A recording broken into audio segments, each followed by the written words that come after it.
Hi friends, Kanyakumari Tamil Nadu రాష్ట్రంలో ఉంది. కన్యాకుమారి జిల్లాలోని ఒక పట్టణం.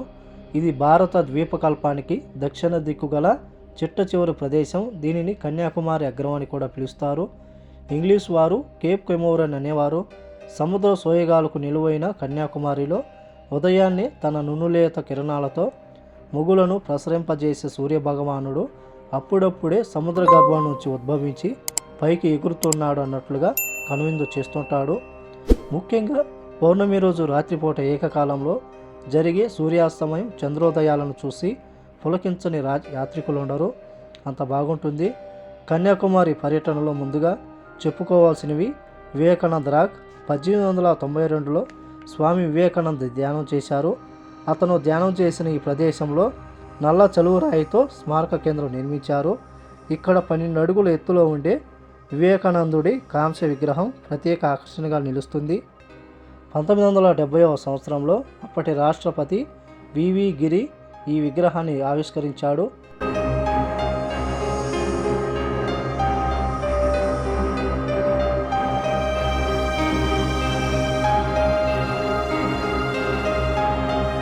ఈ వివేకానందుడి రాకు కొంత దూరంలో పార్వతీదేవి పరమశివుడిని పెళ్ళాడేందుకు తపస్సు చేసిన ప్రాంతం.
అక్కడ శిలారూపంలోని ఆమె పాదముద్రికలు కూడా మనకు దర్శనమిస్తాయి.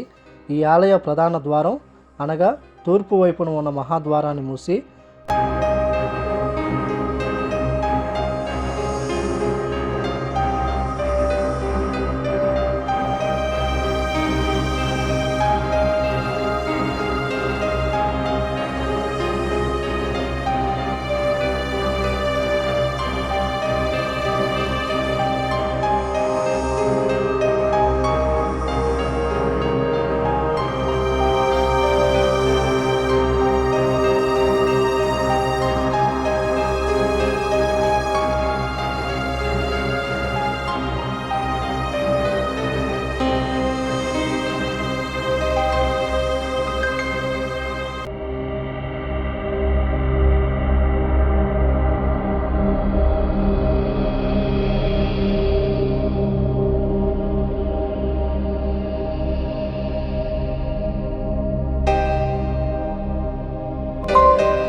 మహాద్వారాన్ని మూసి ఉంచడానికి ఒక కథను చెప్తారు.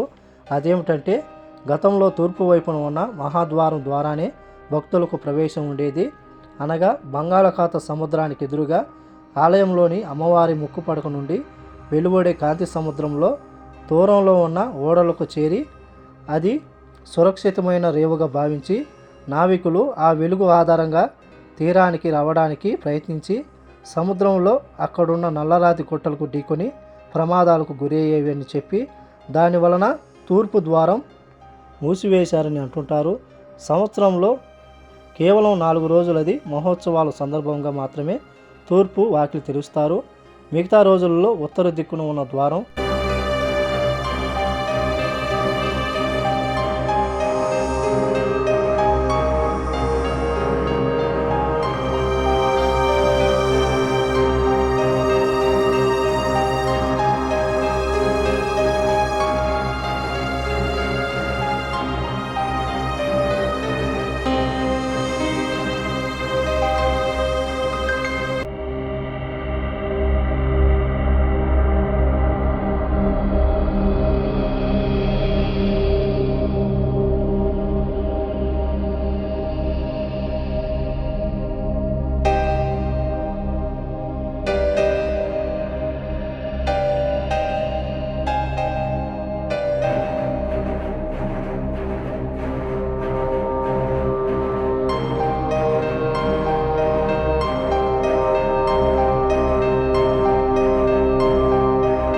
దిక్కున ఉన్న ద్వారానే భక్తులకు ప్రవేశం. ఈ ఆలయం యొక్క చరిత్ర మనం చూసుకుంటే పురాణ కథనం ప్రకారం కుమారి కన్యాకుమారి పరమశివుని వివాహం చేసుకునేందుకు సిద్ధపడిందట. అయితే ముహూర్తం సమయానికి కూడా శివుడు రాకపోవడంతో విందుకు సిద్ధం చేసి పెట్టుకున్న బియ్యం రాసులను మిగిలిన వస్తువులను అలాగే ఉండి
అలాగే ఉండిపోయాయట.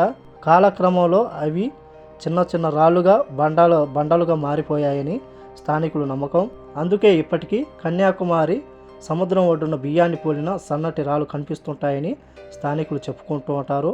మరో ప్రత్యేక విషయం ఏమిటంటే ఇక్కడ గంగా యమున సరస్వతి 3 నదులు కలుస్తాయి. ఓకే ఫ్రెండ్స్, ఎవరైనా చూడని వాళ్ళు విజిట్ చేసి వెళ్ళి చూడండి. నచ్చితే లైక్ చేయండి, షేర్ చేయండి, సబ్స్క్రైబ్ చేసుకోండి. నెక్స్ట్ వీడియోలో మళ్ళీ కలుద్దాం. జై హింద్.